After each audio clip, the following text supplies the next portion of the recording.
एक हमारे ब्रज में मदन मोहन जी का मंदिर था, तो मदन मोहन जी के एक परम उपासक थे, उनका नाम था काले खां। क्या नाम था? काले खां।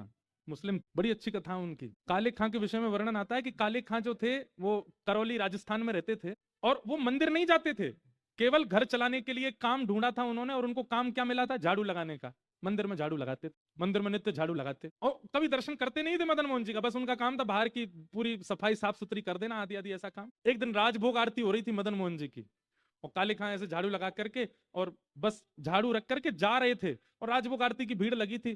तो काले खां के मन में आज पता नहीं क्या आया, उसने कही इतने सालों से मैं यहाँ पे झाड़ू लगा रहा हूँ, एक बार देखूं तो सही है मंदिर का देवता है कैसा। तो भीतर भी नहीं गए, बाहर निकलते निकलते ऐसे पीछे मुड़ करके देखा, और जैसे ही मदन मोहन लाल जी का स्वरूप देखा, कटाक्ष नेत्र, मधुर मुस्कान, हाथ में वंशी। अब काले खां की स्थिति ये हो गई कि पीछे एक बार देख करके काले खां ने जैसे ही आगे देखा, अब वो जहां देख रहा है वहां उसको वही दिख रहे हैं, अब जिधर देखें वही मदन मोहन जी दिख रहे हैं। ये मदन मोहन जी का दर्शन करा रहे हैं आपको टीवी पे, ये मदन मोहन जी, यही छवि दिख। अब तो काले खां की स्थिति हो गई कि अपने घर जाता और अपनी नमाज आदि जो भी उनकी होती थी वो करते, लेकिन वो नमाज करने भी बैठे तो उसके बाद भी उनको यही रहती कि अब कब भोजन पाके मैं फिर से शाम की सेवा में जाऊं।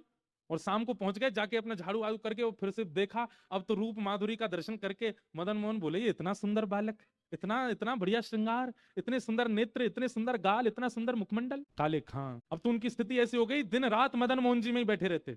उनकी पत्नी को यह बात पता चल गई कि ये अपना देवता छोड़ करके, अपने परमात्मा को छोड़ के दूसरों के परमात्मा को भजने लगे। काले खां के कोई संतान नहीं थी, और उनकी पत्नी ने सारा आरोप लगा दिया मदन मोहन जी पे, बोली कि तुम्हारे संतान इसीलिए नहीं है, हम दोनों के बालक इसीलिए नहीं हो रहे हैं क्योंकि तुम हमारे हमारे भगवान को तो मनाते नहीं हो, ये हिंदुओं के भगवान को मना रहे हो।